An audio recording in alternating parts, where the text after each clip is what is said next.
One of the great things about using an IDE to write your code is that it helps you refactor your code really quickly, fix things that it can detect as issues, and generally just have a really good integration with the language to be able to help you do your job and not think about the syntax so much. And unfortunately, there's not really been anything like that for PHP with really deep integration up until the Tempest extension. And I'm going to show you a couple of the quick fixes and code actions that Tempest provides right now. So if I come down to this class definition here, and I trigger the quick fix hotkey or click the light bulb that will show next to it, I've got this option to add missing dynamic properties. So if I run this, we can see it's added this Baz property here. And I did that because it detected this Baz property isn't defined anywhere, but it's on the class.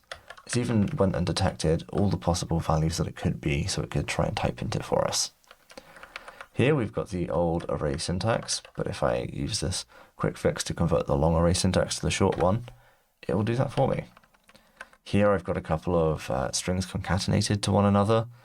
Of course, there's a quick fix to just concatenate them together. It's even a bit smarter. If I've got something like a date function somewhere and the Tempest extension detects that my project has Carbon installed, it will give me an option to convert that date function to a Carbon format, which can be really helpful if that's what you want to do.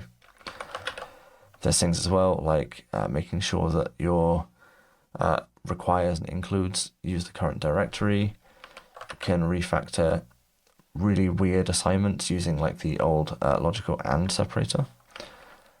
There's just a bunch of different things that it can do for you to refactor your code, make it a little bit nicer.